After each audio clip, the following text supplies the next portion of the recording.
Welcome to today's interview. I brought on Maria Finch. Maria, welcome. Thank you so much for having me. Please give listeners a little background. Where do you live and what do you do? I live in Alexandria, Virginia, which is outside of Washington, D.C., and I am an inner intelligence coach.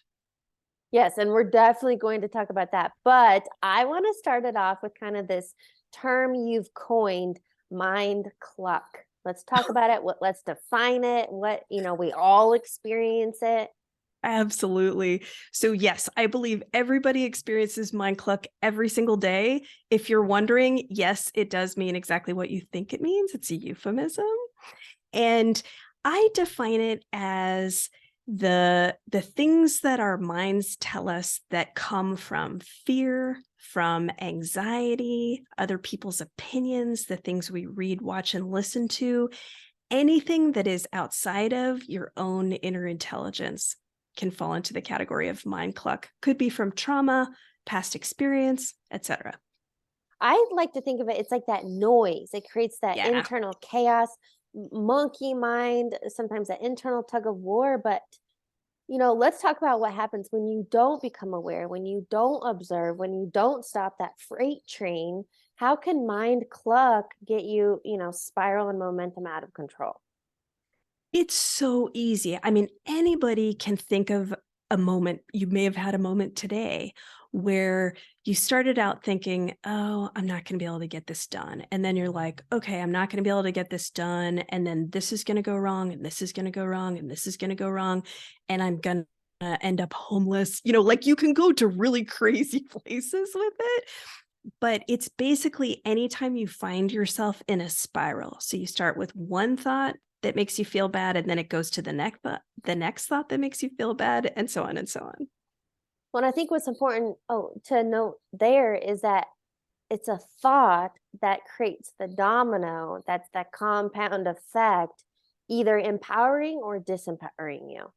Yeah, exactly. And I think when mind cluck is ruling your moment, you miss out on all kinds of things. So you miss out on opportunity, you miss out on the ability to stay present in a situation. Like you might check out because of mind cluck. There's all kinds of repercussions that happen. But ultimately, I just think mind cluck makes any moment harder. And it creates a lot of stress and anxiety and Yeah, worry. And absolutely. so when we find ourselves in that moment, when the mind cluck has been triggered, what do you offer to calm it, to silence it, to change your focus? Like, how do we stop the momentum? Okay, so there are a million different things you can do. But first, to start out with, the most important thing is becoming aware that it's mind cluck. It can be so easy to have a thought and just consider it fact because our minds don't talk to us and say, oh, this is just garbage. It'll sound like fact. So the next time you have a thought and your stomach kind of clenches, or you get that bad feeling, or your anxiety heightens, or you feel nervous or anxious, or any of those things, just take a moment. I mean, you can do this in a millisecond and just ask yourself, is that really what I want to think right now? And is what I'm telling myself actually true? So that would be step one. Then step two would be, is there something I'd rather think? And because we all have the ability to change whatever we're thinking in a moment, just interrupting a mind cluck spiral can help you get out of it. And I can go, so if you'd like me to go through, I can give you a whole bunch of different exercises. Shall I go into some of those? Well, and I think, can you give a real life example on how you apply this? Oh, absolutely. Okay, so this happened to me the other night. I was in bed, I wanted to go to sleep, and I started worrying about my to-do list. And so I'm lying in bed thinking, okay, I'm not going to have enough time to get this done, et cetera, et cetera, et cetera. And just starting to drive myself crazy. Then I'm like, okay, I'm not going to sleep and I need to go to sleep because I got to get up early. So your anxiety is just going higher and higher and higher. And luckily, what I did was I said, wait a minute, this is just mind cluck. and let's calm it down. So for me, I have particular touch points that will reconnect me with my inner intelligence right away. When I'm connected with inner intelligence, Mindcluck goes away. So one of the points for me is just putting a hand on my heart. You can try this. Things will be different for everybody. I might also hold my hands in a certain way. I might touch my face or my forehead. And just that physical act becomes an interruption. Then the next step is just to say, okay, so I'm worried about this to-do list. What will, number one, is it really true that I can't get all of these things done? And when I asked myself that, it was like, no, this is all manageable. And then it was like, okay, so we're going to go to sleep now. So let's put the to-do list away and let's think of something really beautiful. So in my mind, I go to my favorite beach. And so I'm lying in bed. I've got my hand on my heart. So I'm reconnecting and I'm just relaxing and I'm picturing myself at my favorite beach. And I'm hearing the sound of the waves and I'm feeling the breeze. I'm hearing the seagulls. And before I know it, I'm asleep. What I hear from you ultimately is it's a lot of self-soothing. Yes, And again, this absolutely. is practice. And I would like to share, because this is so like happening right now for me, how I experienced this last week. Generally speaking, I live in a very low stress. And that's just something, now I call myself a recovering type A. I used to be Mach 90, moving a million miles an hour, working in corporate, juggling a ton of different things, like I always had to be busy. Mhm. And again, these are things like, until you become aware and observe, like you're sharing, we're addicted to stress. And It comes from our society. I mean, it's inescapable. yeah. But then it's also like we're in a badge of honor, like I'm the most stressed right now. But anyway, not to go there. But so what happened to me last week on the way to my parents for Thanksgiving, I got Mhm. in a car accident. My fault. I smashed Oh, two vehicles, luckily no injuries, oh, which sorry. I don't know how, because it's a mess. Oh, And I've never been in this situation, but obviously it's very stressful, a lot of unknowns. Of course, it happened during a holiday. I'm not getting answers. oh, One agent's telling me it's totaled, another says it could be repaired, but it'll be 4 months.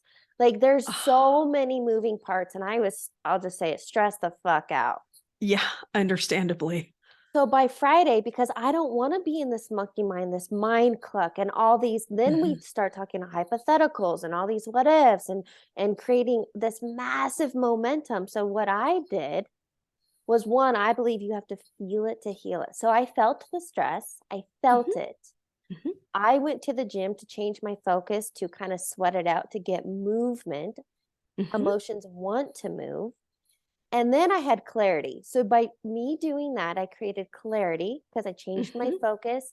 I felt it, but then I decided I don't want to attach to that. And then I started again changing my focus and being like, okay, no, I don't want a car payment. But I believe life is always happening for us and through us. Mhm. And I took 100% responsibility, because I also want to share with you, a few months ago, I planted the seed, I want a new car. Oh. And I know that we are manifesting every experience. Of course, I don't want it to go down like this, but also I know this is a lesson of patience, letting go of control, because that's what we tend to do. Fear, worry, anxiety is feeling out of control. So we're trying to constrict and white knuckle. Mhm. And although this is not the norm for me, I'm doing my best to be calm, to let go, to Mhm. trust whatever the Mhm. outcome is. Mhm. In this situation or any, I believe it's important to focus on the controllables. And the Mhm. only thing we can control is us and our Mhm. internal state and our thoughts. So I would love for you to share more about this idea of our inner intelligence, aka intuition. Like I believe we have this internal compass that we can connect to at any time, but I feel that we're so disconnected. I think that's true, and I think it comes a lot from our society. So, I believe that every single person on earth possesses inner intelligence, intuition, mind, their gut sense, whatever you want to call it. People call it different things. I think that it's just so important to start to really pay attention to yours. And the truth is, everybody has already had those moments when you just knew something. You were secure, you were calm, you already knew what the right answer was, and you just had this complete sense of peace about the path that you were going forward on. So you can reflect back to any moment in your life when you felt that, to connect to your own inner intelligence. And then you can bring that experience forward and say, okay, so for example, in your car accident situation, that of course, it's really scary, it's stressful, there's all kinds of repercussions. And it can be incredibly hard in that moment to take a deep breath and center yourself. But the more you practice this, the more it becomes possible. And again, I think figuring out a physical touch point. So it could be you're holding your thumb, you're holding your hand, you touch your forehead, you hold your pulse point, hand on the belly, hand on the heart. There's all kinds of different points. It's different for everybody. But for example, in a car accident, probably the first thing I do is just put my hand on my heart, because it's like, okay. We're here. No one's hurt. Yeah, the car's messed up. Okay, that's okay. Cars are replaceable. Yeah. So you start to have a conversation with yourself, and doesn't have to be out loud, can be out loud. But when you start to engage with yourself, you tune into that deepest, wisest self. And then that creates more calm, so that as you're progressing through a situation, you stay connected to your calm, wise self. It just dawned on me when you were sharing that, you have these different touch points. Ultimately, so you're using your senses touch. Is that just to create presence? It does a couple things. So number one, like physical touch, if you do it right now, if you hold your hands right now, Yeah. you feel warmth. So that connects you to, in the broadest sense, it connects you to your life force. And it's also just calming. It's why we hug. So when someone's upset and you hug them, it's a soothing thing. So when you create a touch point for yourself, and it can be something subtle, so you could do it anywhere. You could be holding your thumb. Hand on your heart can be very subtle. Doesn't have to be a really, big deal. The physical act connects you physically, and it creates an energy flow that's soothing. And when you soothe yourself, it becomes much easier to tap into that inner intelligence, that wise self, that internal knowing. And then when you connect there, then you can make decisions from there and operate from there. And that makes whatever situation you're in easier to navigate. It doesn't wipe away the fact that you've just been in a car accident or you had something else stressful going on. It just enables you to experience it from a position with a lot more calm and with security. So what I'm hearing from you, because my brain, this is how it works. Like I want to give like a bullet point or a takeaway. I love acronyms. But what I hear is ultimately when that mind cluck is triggered, when we're feeling anxious, stressed out, worried, and you know what it feels like. For me, I'll just share mine. I tend to get like tightness in my chest, shallow breathing. Some people might have their heart racing, sweating. Like, what it's like to be triggered. Yeah, That stress absolutely. response. Right. So when you have the stress response, the mind cluck is getting fired up and ignited. The way to pump the brakes and before you spiral out of control, creating mountain out of a molehill, is to self-soothe through different processes, asking questions. It's self-awareness, touch points, breath work. There's so many things. And then ultimately, what is the end result of doing that? So the end result of doing that is that when you feel centered, so when you're operating from your inner intelligence, the situation that's in front of you is going to appear more in you're going to be able to participate in the situation in front of you with much more clarity. Yeah. So instead of going into, so say in your car accident example, so that's like super stressful. Your mind is immediately going to go like, oh my gosh, can I afford a new car? Are these people going to sue me? How am I going to get to Thanksgiving? What are people going to think that I had this accident? There's a million things that can be going on in your mind. But if you can stop and connect with your inner intelligence, you're going to be able to say, okay, this sucks, but no one's hurt. Cars are replaceable.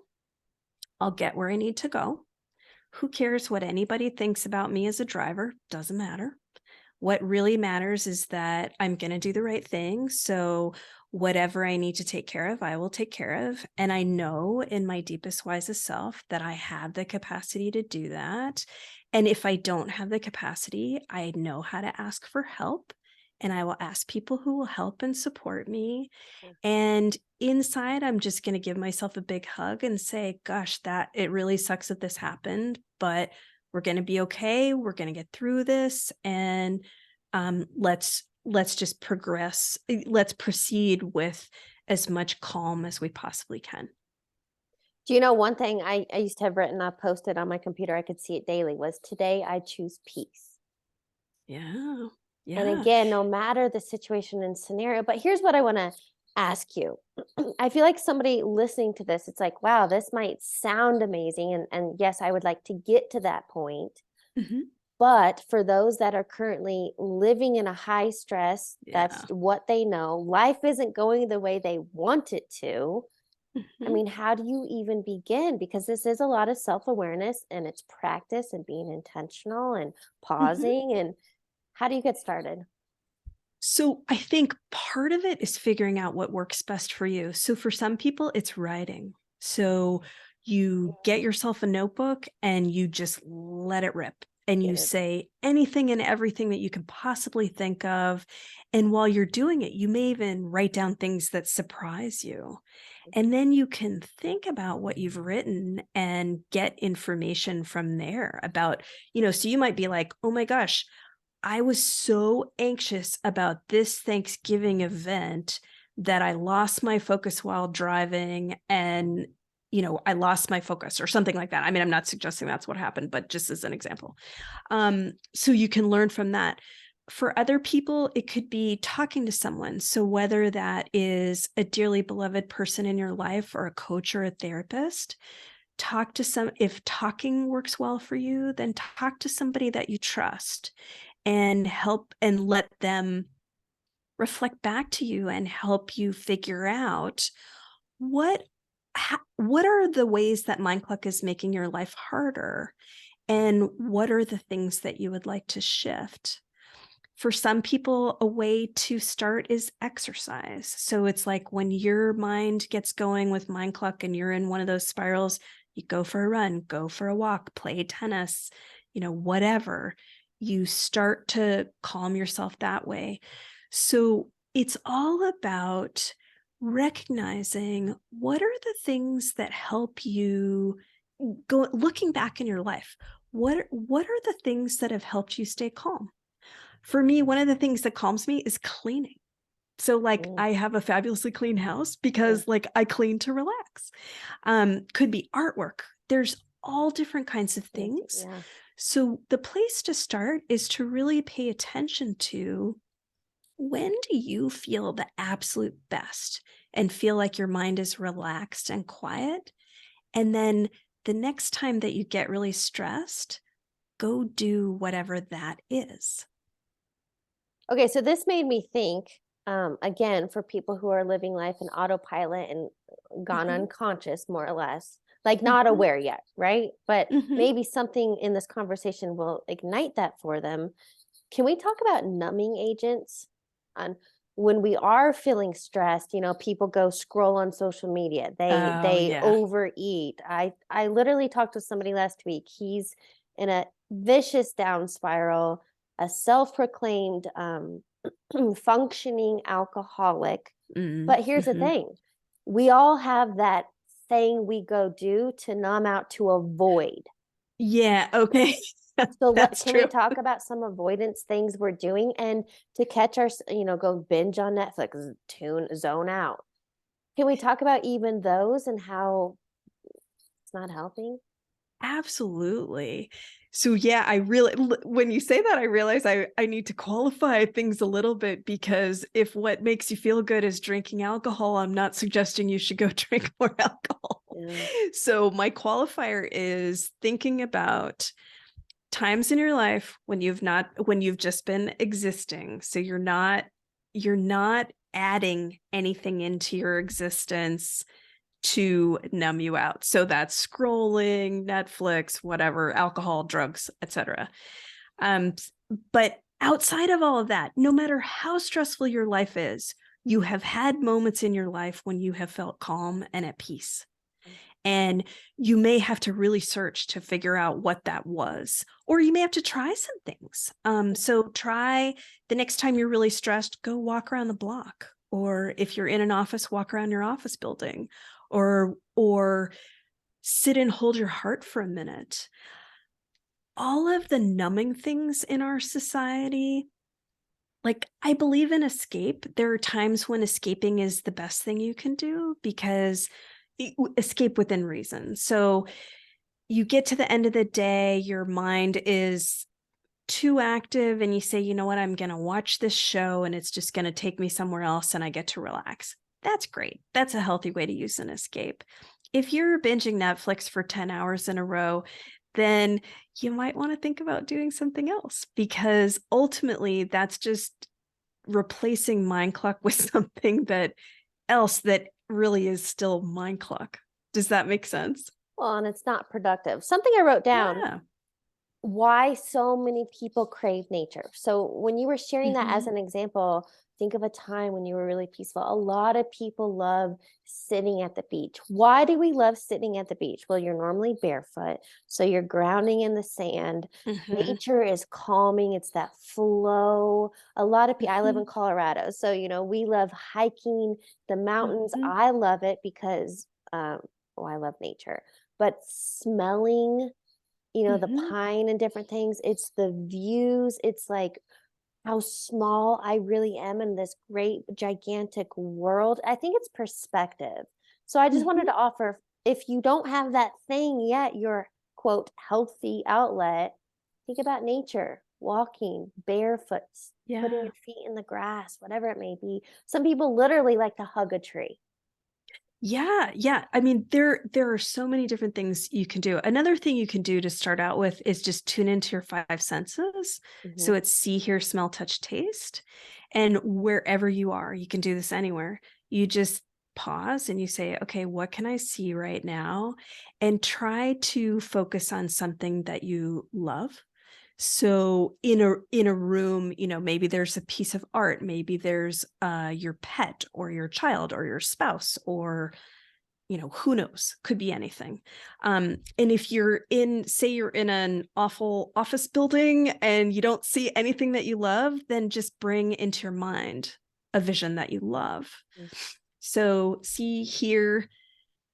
It's really interesting that when we stop and we just listen, there's always sound around us, but most of the time we're not even aware of that. But when you actually stop and really listen to it, it's just a way to slow yourself down. And when we slow ourselves down, that eases anxiety, eases everything, and you start to tune in more into how you feel. Mhm. Same thing with smell, with taste, with touch, all of those. For each of the senses, if in the moment you can't connect to something that you love, then just bring a memory forward so that you're thinking of things you love. So, say where you are in the moment, like what you're smelling isn't really, say you're smelling air freshener, but you'd love to smell chocolate chip cookies. So, imagine smelling fresh baked chocolate chip cookies. Yeah. Our minds are amazing because we can take ourselves elsewhere, and this whole see, hear, smell, touch, taste technique, it's a way to slow yourself down, to reconnect with your environment, to shut out all the noise that we all live in all the time, and Yeah. just pause. And you can do that wherever you are. Doesn't have to take that long, or you can do it for a really long time, whatever is most soothing to you. Yes. Okay, so I'm curious, what are some daily intentional practices you have? Um, so ultimately, what I teach my coaching clients is like being proactive instead of reactive. Mhm. So, what are you doing to help you stay proactive and on top of this so that even if and when you fall off track because you're human, Of that course, it's a yeah. much shorter period and you can get back on? What are you doing? So one thing is I make sure that my first thought of the day is a good thought. Mm, So when I open my eyes, if my first thought is my to-do list or something I'm stressed about, it's like, oh, deep breath. Okay, what's my first thought of the day that's going to be really good? mm, And I tell myself today is going to be a good day so that I'm setting that intention from the very beginning. yeah, I spend time outside every day. For me, that is religious. I have to be out in nature, connecting in nature. I meditate throughout my day, and I I have a broader definition of meditation. So yes, I do have times when I sit or I lay down and I'm meditating, whether I'm doing a guided meditation or a silent meditation. But I also meditate when I'm active. So I meditate while I walk. I meditate while I'm doing the dishes. And these are just moments that I shut everything else out. mm, And that is a really, really important part of my daily practice because I might be working for several hours and be really absorbed in whatever. And I might have different kinds of mind cluck going on, but anytime I pause, I think of it as giving my mind time to relax. And when my mind is relaxed, mm, then I recenter and then I yeah. can go forward. And I often will solve things. So say I'm working on something and I'm trying to figure something out and I can't figure it out. And then I go wash dishes and bam, comes to me right away. Yep. So meditation throughout the day.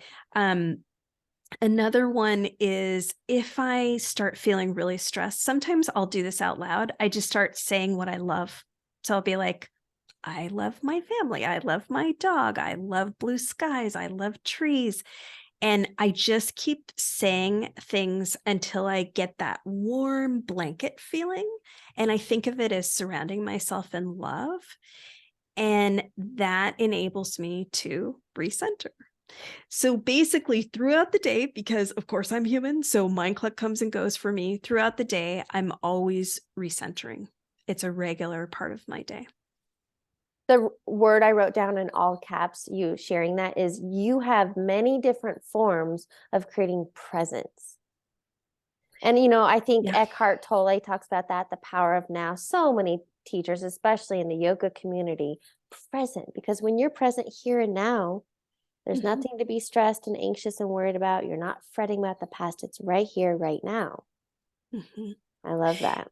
Yeah, another thing to do the next time you feel really stressed is just stop and literally consider where you are in that moment. So, unless, like, say you've just been in a bad accident, that's different. But most of the time, if you're sitting somewhere or you're working somewhere or whatever, if you stop and you say, okay, right now I'm warm enough, I have food to eat, I have a roof over my head, I'm wearing comfortable clothes, I have people who love me.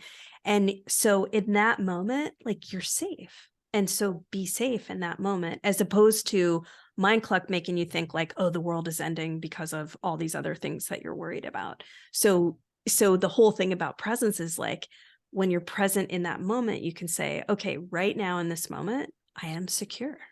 Yeah.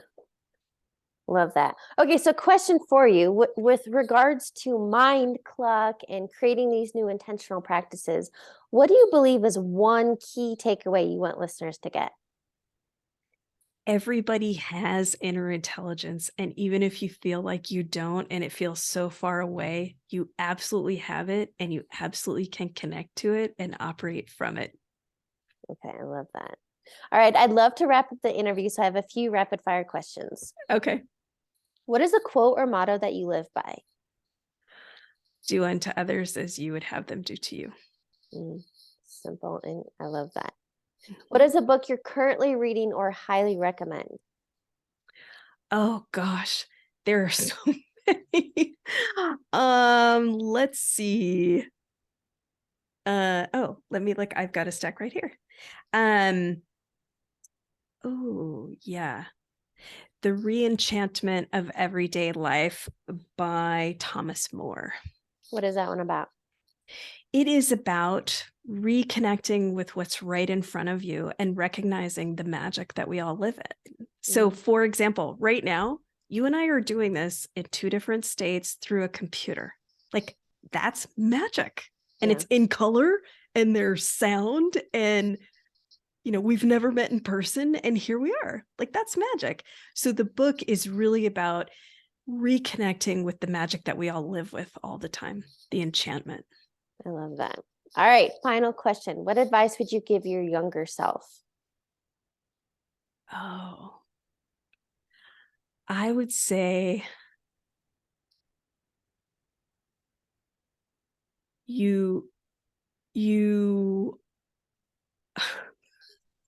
wow, that's a harder question than I would have thought. I would say it's all going to be okay. Mm, I know.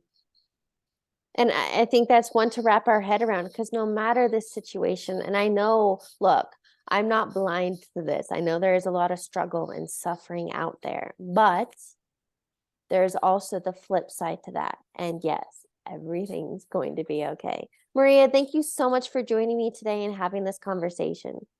Thank you, Heather. I really appreciate the opportunity and yeah, super fun. Thank you so much.